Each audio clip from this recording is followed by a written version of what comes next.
Achal, start. Good morning, everyone. I welcome you all to this eagerly awaited session, Landing Your Dream Job at Google, a roadmap to innovation and career growth in tech. Today we have Neelam Purswani with us. She is currently a technical program manager at Google, and she has also previously worked at Amazon and JP Morgan. So we would like for Neelam to say a few words. Hi, everyone. I'm so happy to join you all today. I'm grateful for this opportunity. I look back on my time at Visit very fondly and feel so lucky as Visit opened doors for me that I didn't know existed. I found a community of friends that I could lean on for support and professors that were very approachable and had my best interests in mind. I wouldn't have been able to get to the place that I am today without them. So I'm very, very thankful, and I'm thankful to be here with you. Over to you, Anja. Thank you. We are grateful to have you here. So I think we should start with the questions. My first question is, can you tell us about your journey from Visit to Google? So what was your exact path? What did you follow? Sure. So I think in the final year of engineering at Google, sorry, at Wezit, I was going through campus placements and I landed a software engineering role at JP Morgan Chase. I worked at JP Morgan for about 3 years. The place was new and exciting. Everything was fascinating, learning about enterprise application development and like using all the agile practices that we learned about in school. It was fun. And in about, I believe, 1.5 years, I started thinking about like what's next for me. And I had always thought of pursuing masters. I think I was inspired by one of the similar sessions that happened at Visit, and I remember a professor. Hardik Shah was the person I remember.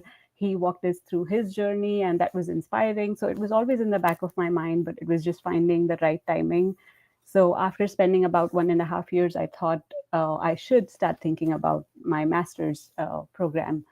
I started researching. I appeared for GRE, TOEFL, and I started looking into colleges. So there were two options: CS and MIS. Um, I think one thing I realized after working at JP Morgan was that I found software engineering role to be a little bit isolating. Um, I do not know if that's true for every other company or if it was just a factor of my personality or if it just was the combination of things that was happening at the time. I realized that I wanted a role that involved interacting with people.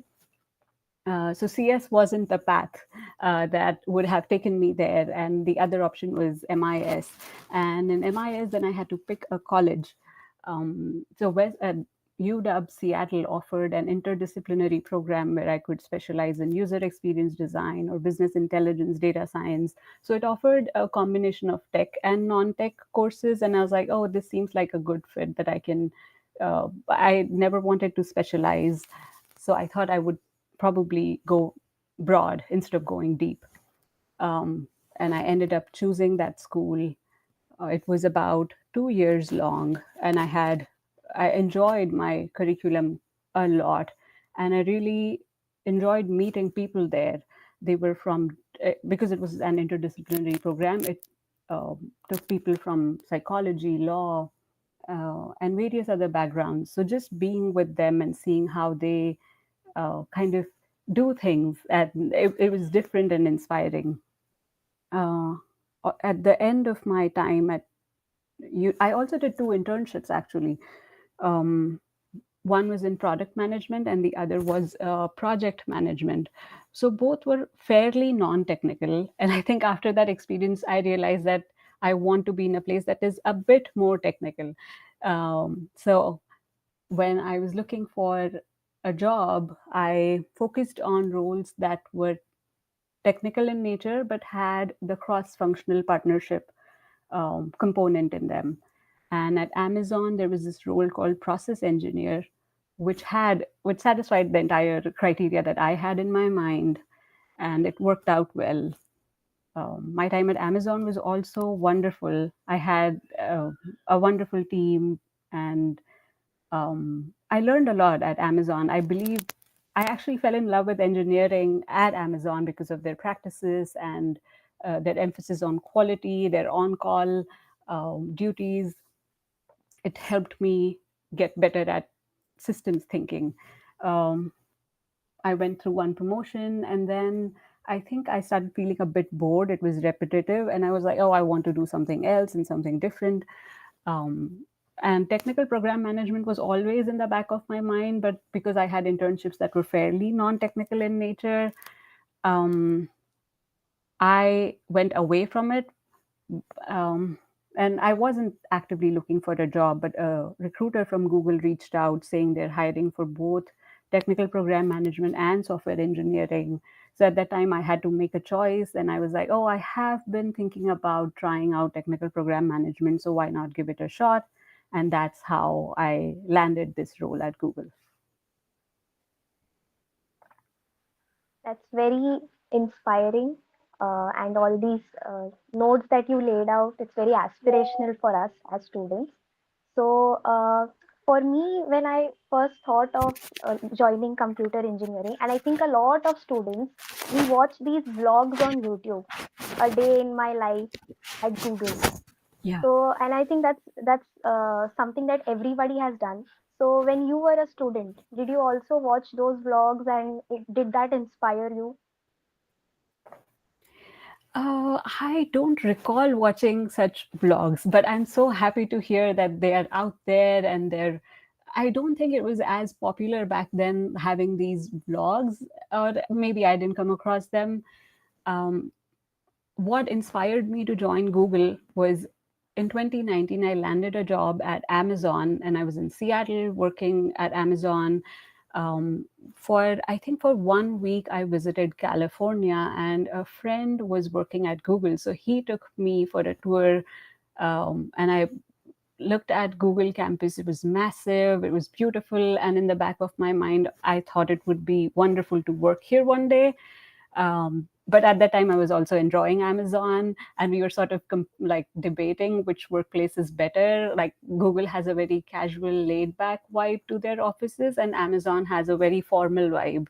And I liked the formal vibe back then, and maybe I would like it even now. But it's I think that was the moment where I thought, oh, it would be nice to be here someday. Okay, that's really nice to hear. So, since we were talking, since you mentioned that Google has a more laid-back work culture, so can you just expand on that a bit? Like, what is the work culture actually like at Google? Sure. So the work culture is very much team dependent, is what I've heard. But the team I'm on, um, it, what I like about the pace of work is that it's sustainable. Like I'm not burning out or I'm not like staying up all night to finish my work. It's manageable. There are people that I can lean on for support. My manager is very understanding. Um, I have mentors that I can reach out to if I'm stuck somewhere. I think your experience of the company would depend on your manager. So that's a make or break. I think all the other things you would probably be able to navigate if you have a good rapport with your manager, and it's a luck thing, I believe. But you can always move around if to find a person that you kind of uh, can have that partnership with. Okay. So, similarly, what are your favorite aspects of working at Google and your least favorite aspects? Um, so the favorite things are sustainable pace. I feel supported because I think their perks are designed in a way that they take away a lot of day to day burden of like making food and taking care of the chores, like all of the things that would take away my time are being taken care of at work. So it leaves more room for me to focus on work and also spend time on like my self care or physical fitness. Um, the not so favorite aspects, Let me think, actually. So I was thinking that the not so favorite aspects would be the shadow side of the things that I like, and they kind of come together. So the slow pace can seem a little bit too slow sometimes, but it's what is actually giving me the sustainability. So I don't think there's anything that I would consider as not favorite, because there's an opposite side to it that is helpful. That's nice to hear that there is a holistic pace about everything, because Yeah. oftentimes we get to hear that corporate employees are burnt out and this is happening. So it feels good to hear that there is a positive side to it. Yeah. So, are there any programs that Google offers that students can participate in so that their job prospects can be better? Um, so I think a lot of learning happens on the job, and there is like good enough documentation to ramp you up. And there are, I think you're paired with a buddy when you join the company, and they help you navigate and understand the systems because they're usually too complex. There is a ramp up period. Additional resources, I think they have classes on machine learning, and they do generally have a lot of recordings and a lot of classes that you can sign up for that can help you perform your job duties very well. They also have an education reimbursement program in which they reimburse a portion of the cost of a course that might help you in your day-to-day job. They also have a budget for other activities, like if you want to take up singing lessons, they would also cover that, a portion of that. So it is part of the, like, they do support these initiatives. So that's, I think the audience will find those programs really helpful. Yeah, So, if a student wants to do internship at FANG companies, so how should they find those opportunities and how should they prepare for them? I see. So I did not do an internship in my undergrad, but for my grad school, I relied. This was something that I learned after making a few mistakes. I learned that you should use referrals to apply for internships. That increases your odds. And then there were campus fairs. Like there would be different booths set up, and employers would come to the event, and then you'd go and pitch about your skills and what you're looking for. That was another way.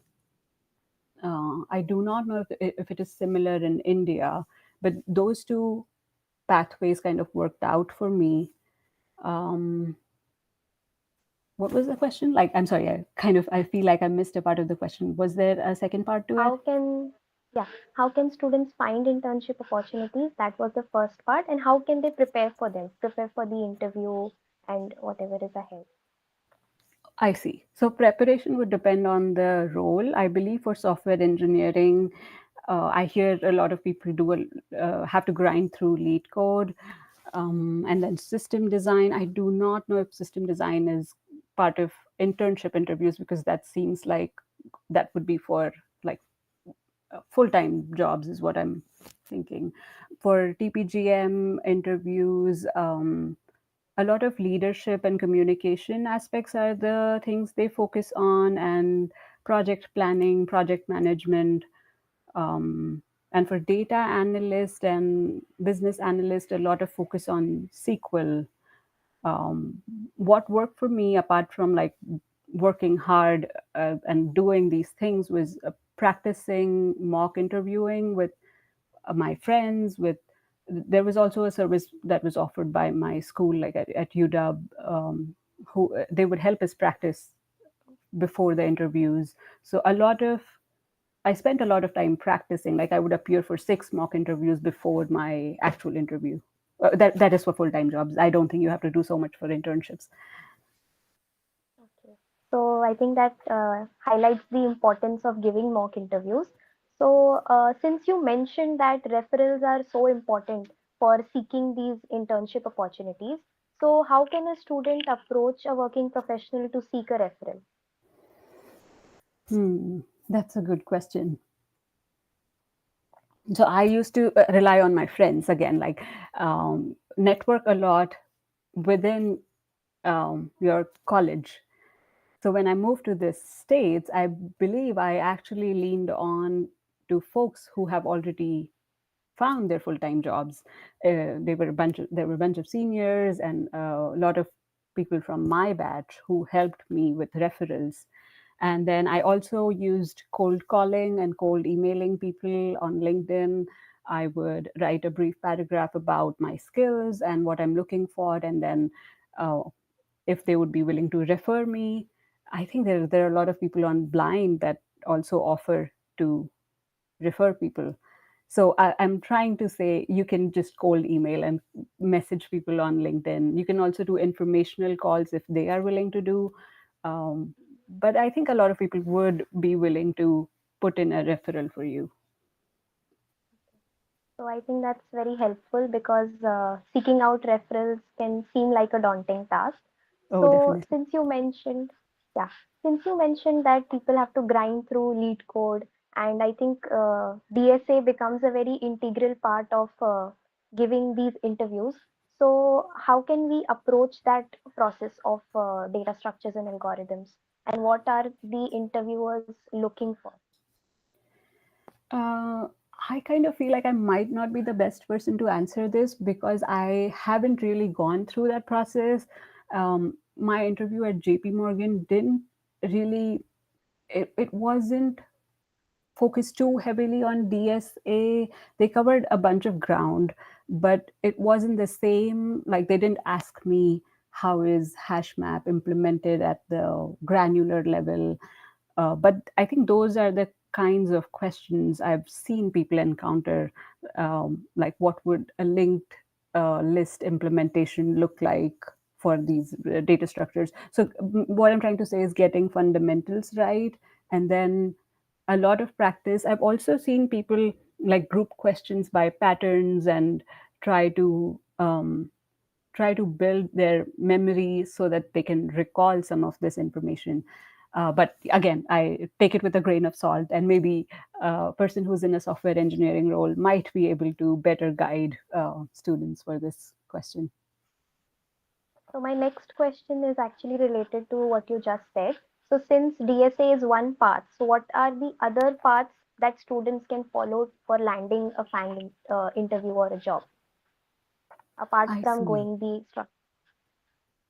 Oh, are you asking like what are the other rounds that could be covered in software engineering and how to prepare for those rounds, or just in general, like what are the other Yeah, roles? what are the other roles? Yes.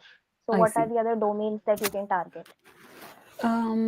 So I think program management, technical program management, product management, I think these three roles require a lot of creativity. So if you're somebody who has a lot of empathy and has a lot of logic and analytical thinking, and you want to combine these two, I think product management does offer you a wonderful opportunity to do this. And then same for program and like technical program management. It's you're working with a lot of people and trying to understand different perspective and trying to build a unified perspective and communicate it to leadership or communicate it to your team so that um, they feel like they're part of this project and you're bringing them along with you. These are the three roles, and then user experience design is another role that I find is very, very relevant. It's too hard to define good interfaces and good designs. And then under user experience design, there are a lot of roles again user researcher, and then design, um, and information architecture. And then other roles are business analyst and data analyst. They do have a little bit of technical component with SQL, but if you're completely wanting to go towards analytical side of things, that could be a good option. So currently you're working as the technical program manager. So what are the different things that your role entails? What are the different things that you have to do Mhm. as a technical program manager? So my day to day involves a lot of project planning, like right from a very high level, like setting up along with the help of the team, like working with product to define what we are building, then working with engineering to define when would we get those pieces done, and then helping run weekly meetings, collecting status updates, writing leadership updates, also going to this leads meeting and presenting, like demoing our features, collecting feedback, making sure the feedback is incorporated, and driving testing efforts, ensuring quality, and helping with the team dynamics, bridging communication gaps. These are the keywords that come to my mind. So, I think that's what management encompasses all of these things. Right? Yeah. So, yeah. So we talked about the technical aspects of an interview, of these kind of interviews. So there is also HR rounds, behavioral rounds. So how can we prepare for those rounds? What helped me the most for HR rounds was learning about the STAR framework, like situation, task, action, and result, and framing my projects in that framework helped me articulate the entirety of um, what I did and what were the results, and helped the person interviewing me understand it.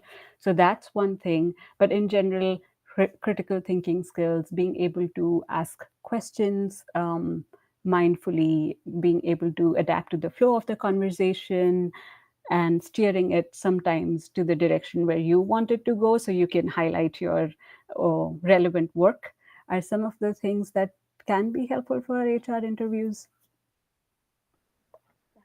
So, what see for we try to stay focused and disciplined, but oftentimes there are distractions, especially nowadays with doom scrolling being so relevant.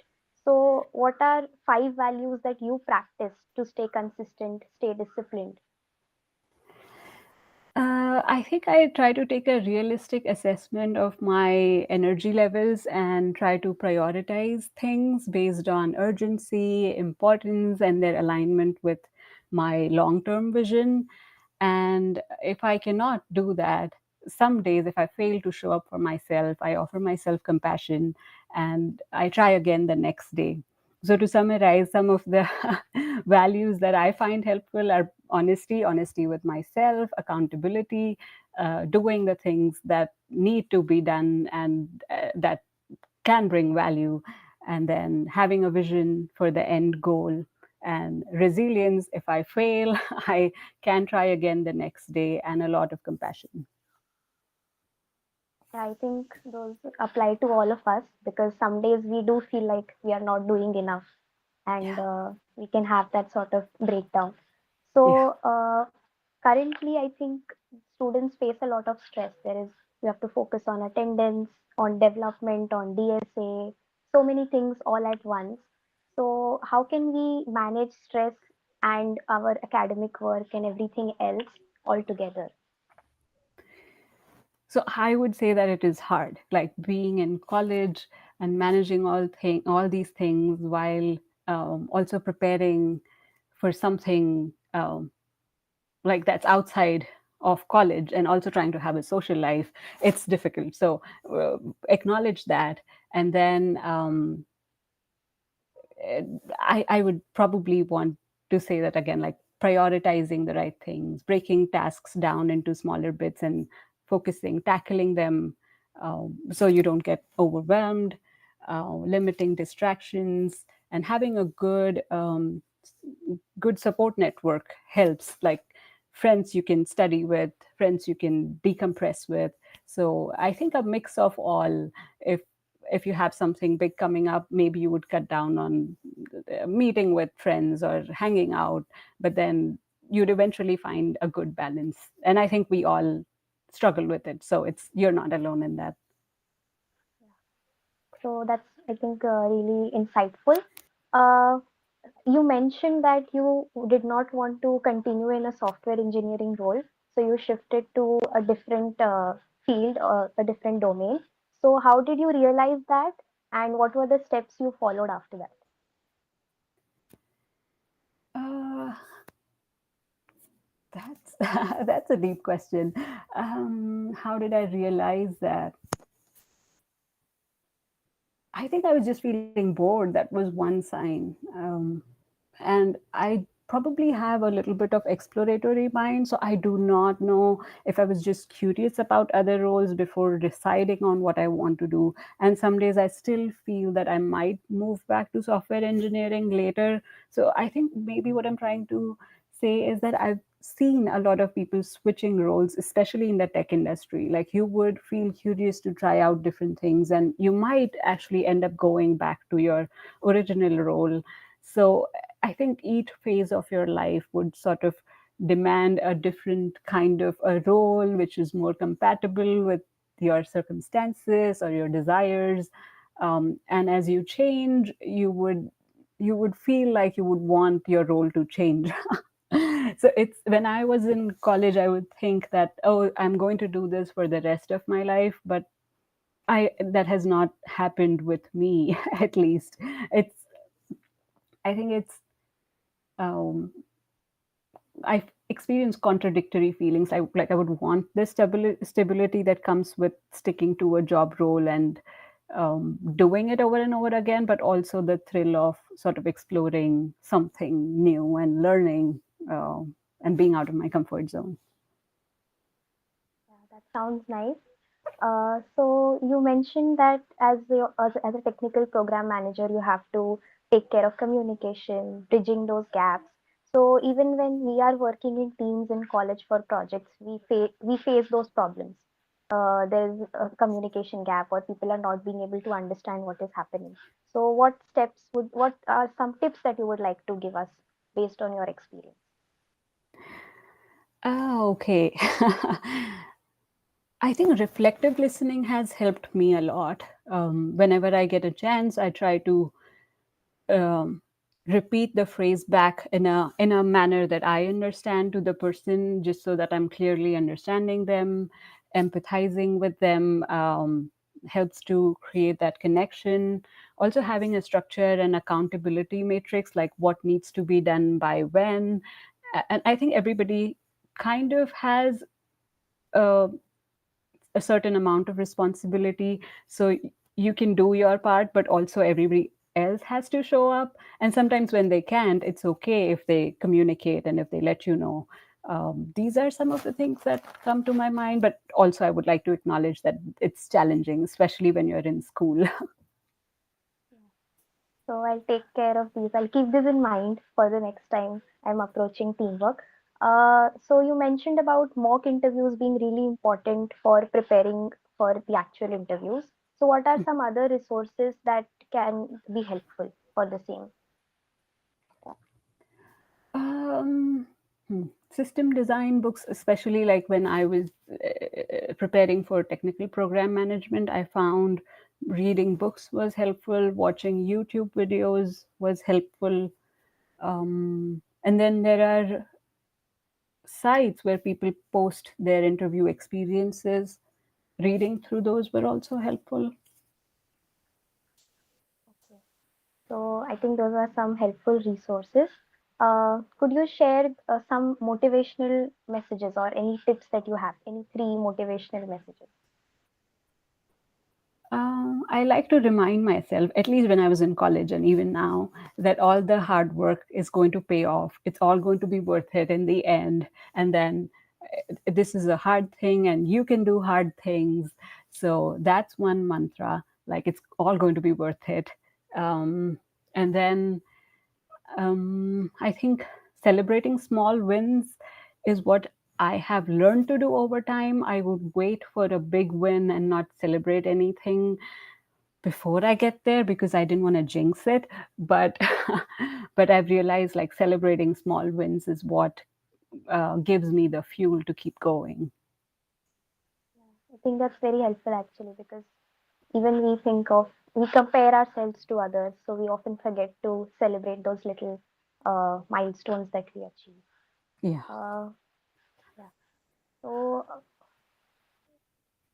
we were talking about DSA being an integral part. Mhm. Similarly, we've seen competitive programming on the rise, people approaching code forces or other such websites. So, what is your opinion on competitive programming? How important is it for FANG interviews or roles? Um, I have never done competitive programming, so I might not be the best person to answer this.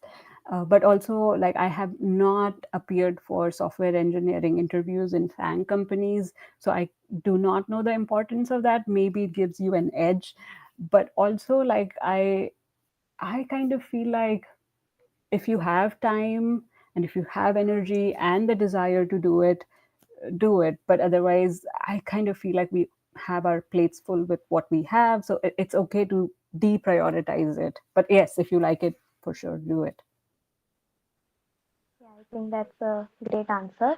So, we have a question in the chat by Kushal Alve. Is DSA necessary for someone interested in data analytics and engineering? My understanding is people mostly use a lot of SQL. So that is one technical skill that I can think of.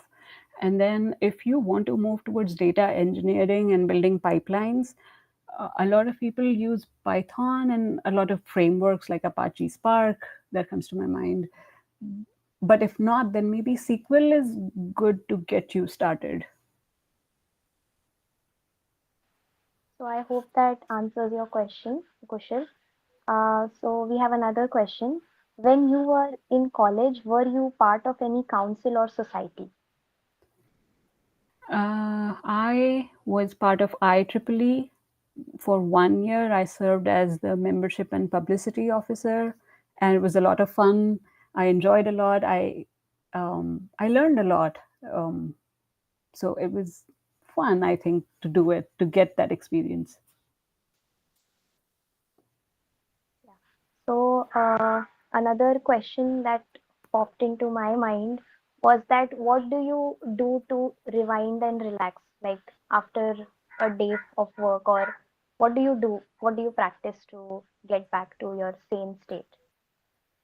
A lot of things. So depending on the day and the weather, sometimes I like to go out for a bike ride. Sometimes we go play badminton. Sometimes I just sit at home and watch cat videos. Sometimes I like to cook, and sometimes hanging out with friends helps to decompress. Yeah, I think we can all relate to that. We also practice some of those things. Another question in the chat: what's been your most memorable memory of visit? Oh, there are so many. I'm trying to pick one. I was the class representative, and um, I really enjoyed being in that role because it helped me form connections with my classmates. And because I was the CR for 4 years, I felt like it helped me deepen those connections. Like, I think I was probably a naturally shy person. So if I didn't have to talk to somebody, I would just sit in a corner until I have a topic to talk about. So it gave me a topic to talk about, and then things became easier. It was easy to make friends. I think it's just hard to break ice with somebody. So my fondest memories include actually asking people to submit their files or getting Xerox copies for them and just connecting with them. Yeah, I think the CR structure is still the same today. Oh, nice. So that's nice to hear that it was just like that back then. Uh, we have a question in the chat. You have studied in both the countries. What's the difference and what's lagging that you could see abroad, and things that could change here to make learning easier? Oh, this is a tough one. What I liked about studying in the US was the assignments specifically. I think the instruction is good in India as well. I kind of feel the one thing that I would like to be different is the nature of assignments. Like, I think the assignments over here welcomed originality of thought, and there was a rubric around how I would be evaluated. So that gave me a framework, but it was open ended.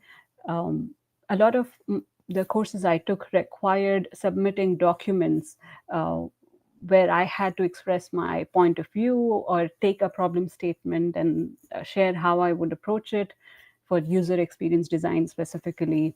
So there was a lot of subjective angle to it, and it helped me understand myself better and how I think, how I structure my thoughts. Um, I think that it helped me get in touch with myself. It sounds so philosophical, but it um, it was a good forcing function um, to get that exposure and experience. That's nice to hear. So you mentioned that you were part of IEEE. So what are your memories that you have from working there, and how has facing those challenges helped you today in the roles that you're following today? Hmm. What are my memories of working at IEEE? Uh, I think doing the publicity drive for them was a little bit challenging for me in the sense that I was doing it for the first time and I didn't quite know the pace and I didn't quite know how to approach it. So I would appear very rehearsed, and I think I might still come across as that, but I've kind of eased up a little bit, I think, but I still find it challenging. I don't think I'm naturally extroverted, or I do not like to be the center of attention. So that was hard for me. But also making friends again with people who were probably different from me and understanding differences and how they approach things, how they um, how they view and think about different events. So just like understanding the differences in opinion and how multiple perspectives can be right was helpful. And I was able to use those learnings in my HR interview round for JP Morgan Chase, which was a great win. That's really nice to hear how the little things that you do they connect finally. So uh, since we have a question in the chat, is game development a field to pursue, a good field to pursue a career in? How much easier is it to get into the field in US compared to India? So I've heard quite a bit about gaming industry being it's fast paced. People work a lot, um, and people who are passionate about it are the only ones that enter that industry. So um, it sounds like if you're passionate about it, it is doable. I do not specifically know how difficult it is in India versus in the US. I never been a person who's very interested in gaming, so I don't think I'm the right person to answer this again. I apologize. So we have another question. Do you think AI has impacted your life? Um, yes, in a good way so far, I think. Um, it depends on how we use that tool. It has helped me get ideas. Um, Also, it's just easier access to information. Like if I have to combine multiple ideas and come up with something, using ChatGPT or Gemini has been helpful.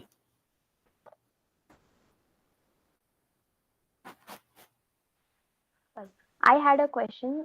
Since you mentioned being like we were talking earlier, and you mentioned that you were the CR. So, when you were planning to go abroad, and you have to do a lot of things in order to apply for colleges. So, how did that help in planning and getting there? Because you have to ask teachers for letter of recommendations and all of those things. So, can you talk about that part? Sure. I think it helped me in numerous ways. I was friends with the CR in my senior batch, and he's such a nice person. He helped me. He studied at UW too, so he helped me understanding more about their offerings, their programs, and their courses, and like how what would the experience be like. Um, and then I think being the CR helped me, like at least I form good connections with teachers, and I was a familiar face to them, and I did my best to keep my attendance very good and study sincerely, as sincerely as I can. So I felt like there was this some amount of faith that they could put in me when writing letters of recommendations. And in general, I think I felt really cared for when I approached them. They would sit me down and talk to me, and I, I, I felt very, I felt very good, is what I, I recollect. That's nice to hear. I think all the CRs would be really motivated right now. Uh, so we have some questions that I from the chat that I'll take up. Is it true that DSA plays a much bigger role in comparison to internship, or is this a misconception? If true, why do you think it is a difference here in comparison? I think I missed a little bit. Is DSA the integral component of interviews? Yeah, so they are basically asking if it is more important for interviews in India than abroad, or is this a misconception?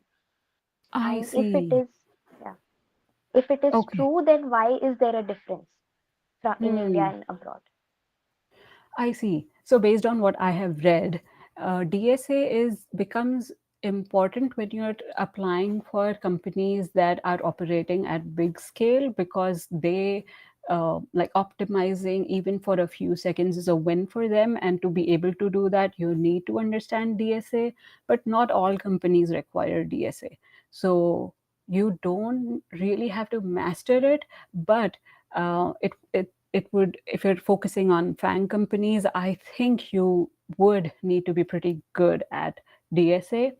The other thing I've heard is building projects kind of can give you the edge to stand out. So, of course, you have to clear the DSA rounds to be able to get to the interview where you can talk about your projects.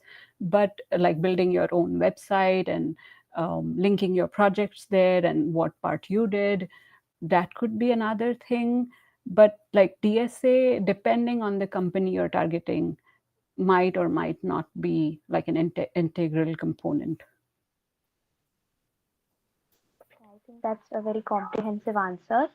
So, another question that has come up is, according to you, how is work culture at Google and how has it impacted your life and productivity? Um,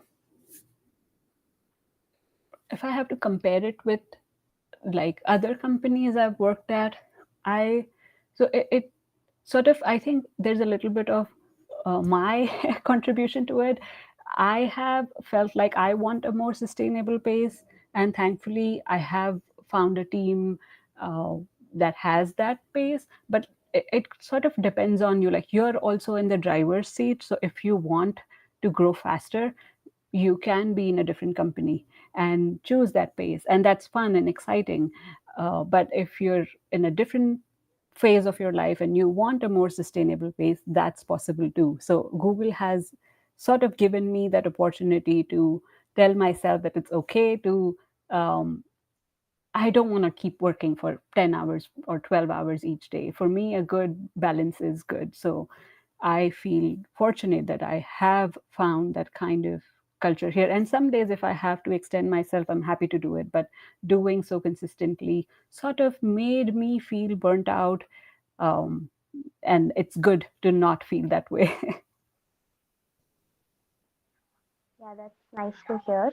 Uh, Another question is, considering the current state of the US, what would you suggest to all the students who wish to pursue masters there?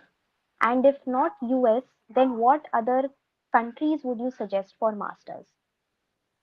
Hmm, good question. Um,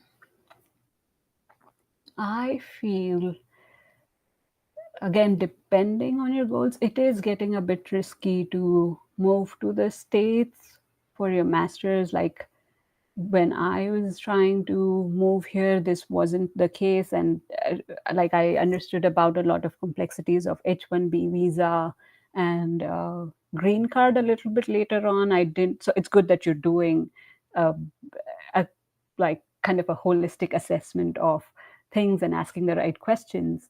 A lot of people are exploring other countries. Like a cousin of mine went to Germany. I do not know how, like, he's still studying, so I do not know the full landscape of how things are over there. But Germany seems to be another, like, a good destination. Canada, a lot of folks were going to Canada. Australia, I've seen some people preferring that country, but I might not be in a best place to have an opinionated stance on this. Um, it might be good to ask other people who are planning to uh, explore these countries and what they're thinking of it, because they might be in the same boat. I think that's very helpful given how uncertain everything is at the moment. Yeah. So, another question that has come up is: was there any setback that you have faced? And if yes, then how did you bounce back?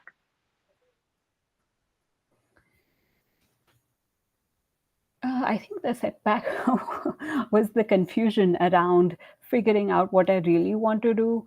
Uh, I had a lot of options, and my problem was that I was open to everything. So maybe, and I was also impatient. Like, I think if I would join, if I would pick up a role, I would want to master it quickly. I would want to be the best and do my best, and then not realize that things take time. So the setback has been about just just making that decision and sticking to it. I keep wanting to explore more things, and the way I kind of deal with it is by lowering my expectations these days, of myself and of everything around me. Like, just building that patience that things take time and it is okay to take things at the pace that feels comfortable for me, and I don't have to know everything about everything right now. I think that's a nice answer. We also have these kind of moments every day. Yeah. So, Karan Bhatia has a question: how to get into research roles in today's world, like how easy it is to get into DeepMind or Amazon AGI or Microsoft Research. Has it become harder because of competition due to AI getting more popular?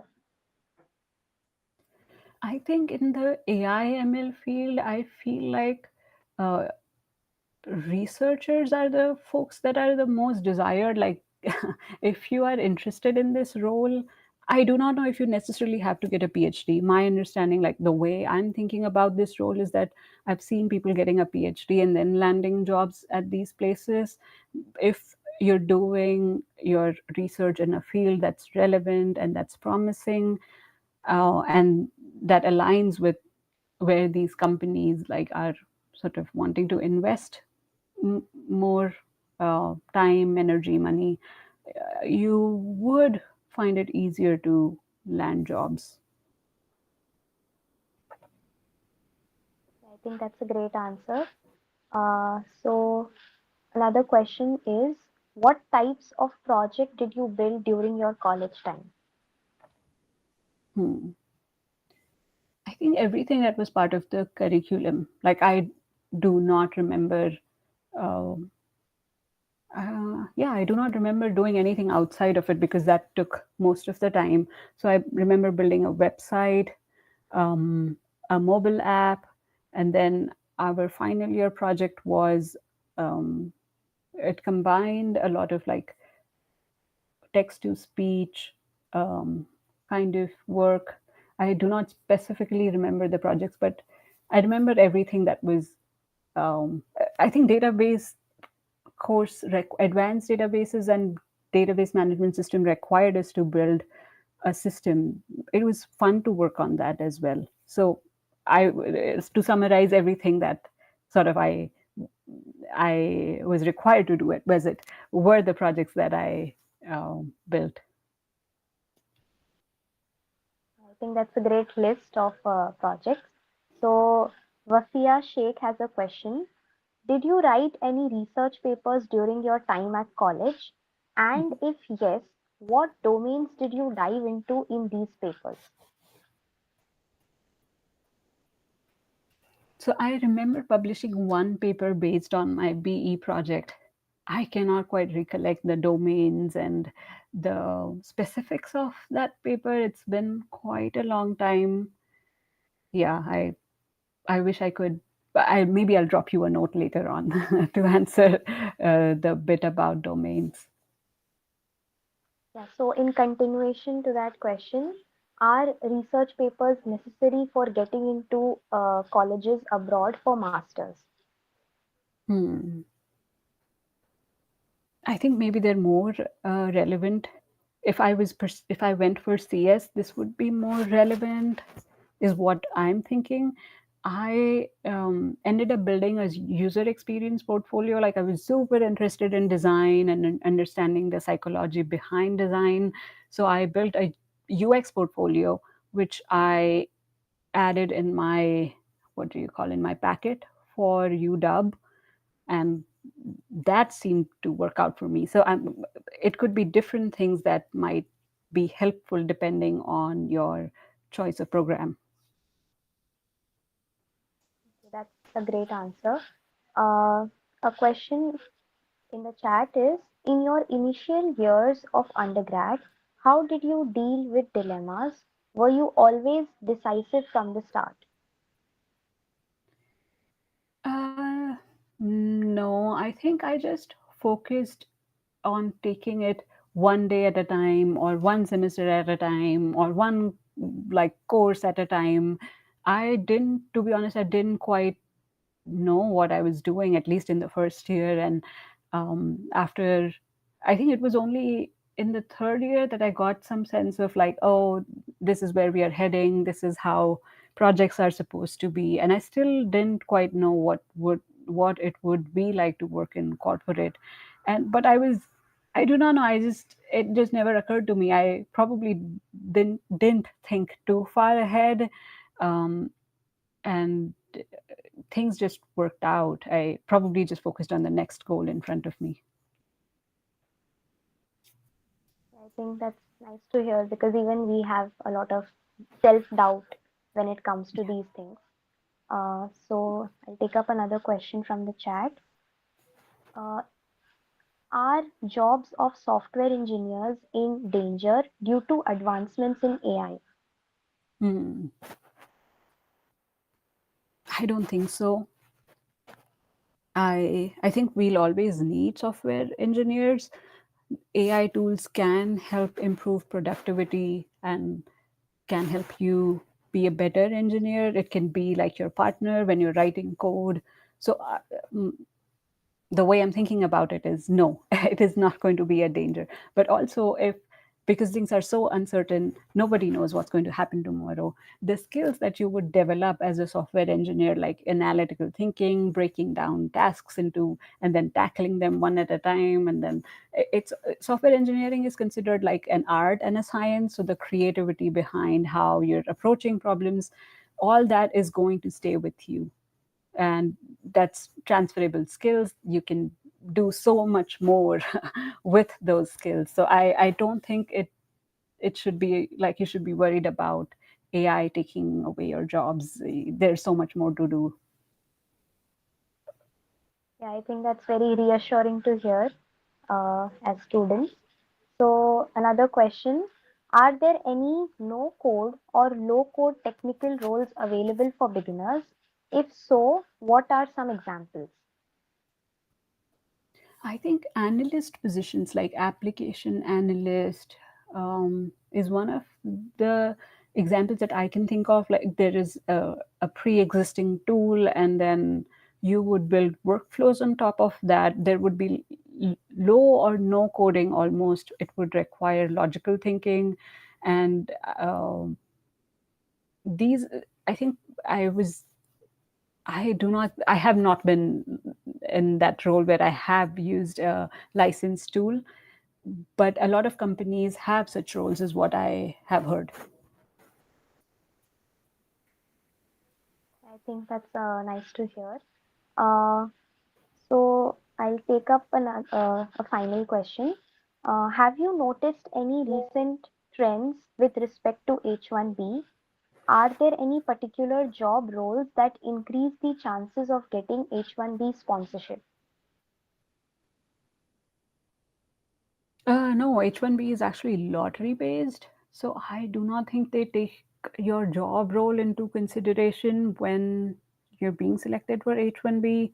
I know that people with advanced degrees have a special, like, quota of 20,000 applications get picked up, but that's about it. I don't know that your job role has a correlation with your chances of being picked up for H-1B. Thank you for clearing that up. So there's one more question that I'll take up. What do you think about the scope in generative AI, LLMs, and cloud computing? Uh, I think both are exciting fields. Cloud with AWS, Google Cloud, and Azure. I hear more and more of that, and how companies are adopting um, and like using cloud to provision their services. So that actually seems like a growing field to me. And generative AI, although it's like in its nascent stages, it does seem promising, and we are still trying to explore the use cases and where it can be used. So using your creativity, you can actually come into the workforce and help us define how to best utilize these tools. I think that's nice comparing both of those fields. So before we end up, would you like to say something? Uh, I would like to give you all the best for your journey as you navigate through the final 2 years or 3 years at Visit. I would again like to say that you're when you leave Visit, you look back and thank the time that you've spent there. So enjoy and make most of it. Everything will fall into place. Like, you'll find the job, you'll get the grades, you'll get to your master's degree, but also try to have fun in the present moment. It passes by pretty quickly. I think that's nice way of summing things up. So I'm very grateful to Neelam for taking out time from her busy schedule and coming here and enlightening us with her words. And thank you so much for clearing up taking up so many questions, clearing our doubts on so many topics that we are not aware of, and as a beginner can feel a little difficult to approach. So thank you so much for that. And thank you to Indu ma'am and Priya ma'am for guiding us in taking this session. And to all my seniors, Vedika, Ishwari, Chinmay, and Atharva for taking care of things. And finally, I would like to thank our audience for being so supportive, so nice, and coming up with these great questions that they had. And yeah, thank you so much. Thank you for having me. And thank you to Indu ma'am for thinking of me. Thank you. Thank you. Okay. Thank you.